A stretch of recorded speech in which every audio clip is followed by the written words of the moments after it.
Concept of Sunnah in the Muwatta of Malik ibn Anas. Mcgill, Montreal, Canada, 1969.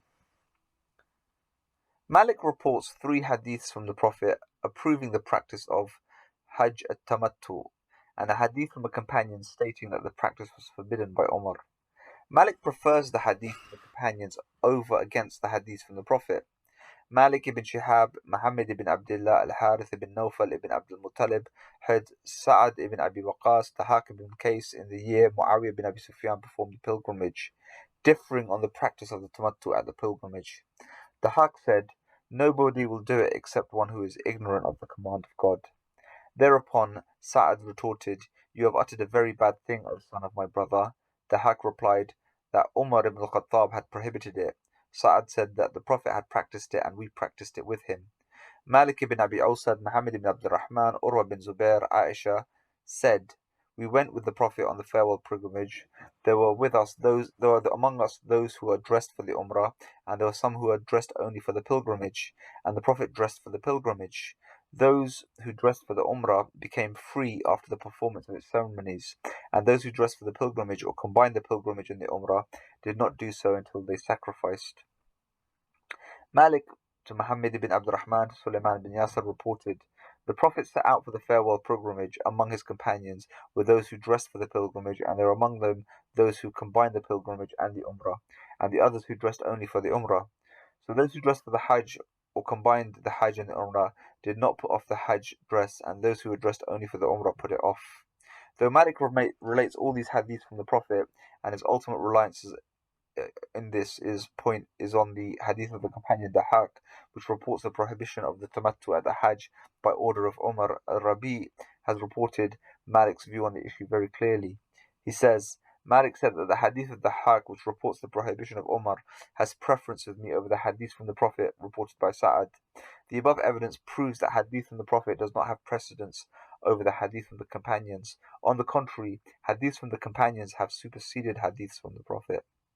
Hadiths from the Prophet not only lack authority for Malik if they are opposed to his doctrine or against the hadith from the companions, which accord with his doctrine, but hadiths from the Prophet are also not acceptable to Malik if they do not conform to his doctrine, which is based on the practice of Medina. Malik has recorded the following hadiths from the Prophet, saying that anyone can perform the pilgrimage on behalf of others. After mentioning these hadith, Malik says that their teaching is not practice and that practice does not accord with them. Malik ibn Shihab, Sulaiman bin Yasir, Abdullah ibn Abbas said, while Fadl ibn Abbas was riding behind the Prophet on the same beast, a woman from the Khatham came to the Prophet and asked, "O Prophet of God, the Hajj obligation has become necessary in my father who is very old and cannot ride on a beast. Should I perform the Hajj on his behalf?" The Prophet replied, "Yes, it was on the farewell pilgrimage." Malik Ayyub ibn Sirrin reported, a person made a vow that when any one of his sons reached the age of milking the camel, and he milked it and drank it, and gave him to drink, he would perform the pilgrimage with his son. One of his sons reached that age, and by that time the father had become old. The son came to the Prophet and conveyed to him the vow, saying that his father had become old and he could not go to perform the pilgrimage, and asked the Prophet whether he could perform the pilgrimage on his father's behalf. The Prophet replied in the affirmative. Malik Ayyub ibn Sirrin ibn Abbas, this is the isnad, that a person came to the Prophet and said, "O Prophet of God, my mother has become very old and she cannot ride a camel even if we mount her on it. And if I tie her on the camel and I'm afraid she would die, should I perform the pilgrimage on her behalf?" The Prophet said yes. In the face of these hadiths reported by himself, Malik has favoured the current practice, saying that the practice does not accord with these hadiths. Malik sometimes ignores hadiths from the Prophet which are not in harmony with his own doctrine and gives his opinion contradicting such hadith.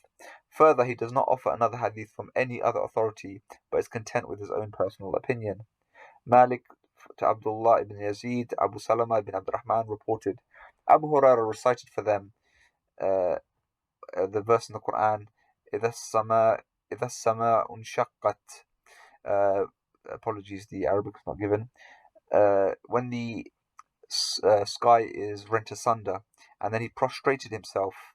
After the prayer, he turned his face to them and told them that the Prophet prostrated himself in this chapter.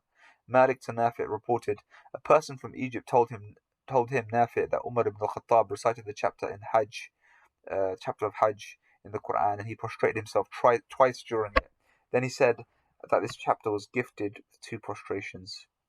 Malik to Abdullah ibn Dinar said that when he had seen Abdullah ibn Umar prostrating himself twice during the chapter of Al-Hajj, Malik to Ibn Hibbaj, to Ibn Shihab to Al-A'raj reported Umar ibn Khattab recited the chapter An-Najm and prostrated himself during it.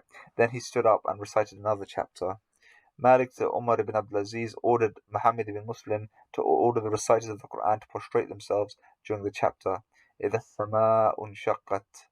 In the first hadith, Abu Hurairah prostrated himself on the recitation of the chapter إِذَا السَّمَاءُ انشَقَّتْ and supported his practice by quoting the authority of the Prophet.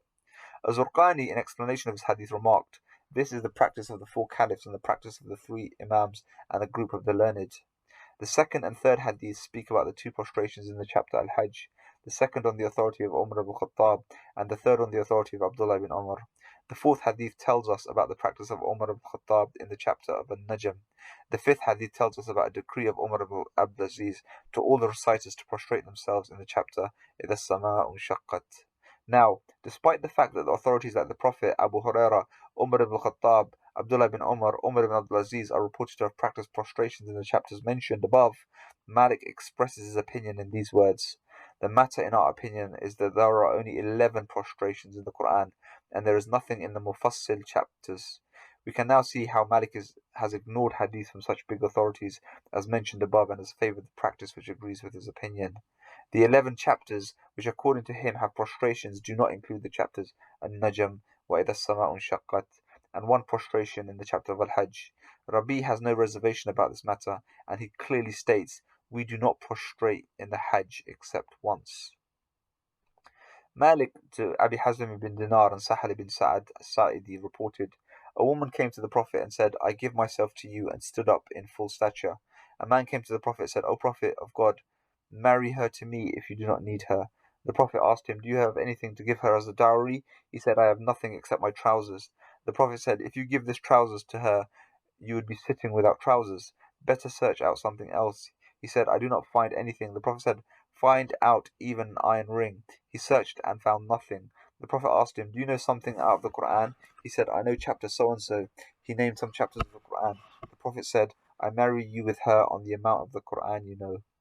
In the face of this hadith from the Prophet, Malik says, "In my opinion, a woman should not be married for less than 1/4 of a dinar."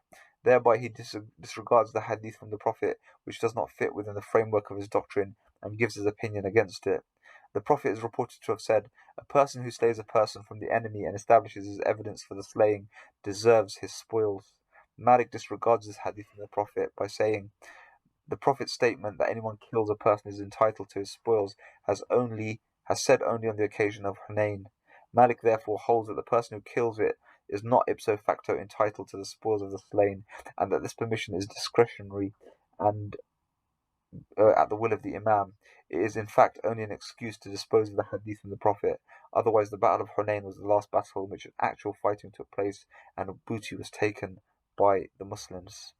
Stay tuned for many more parts.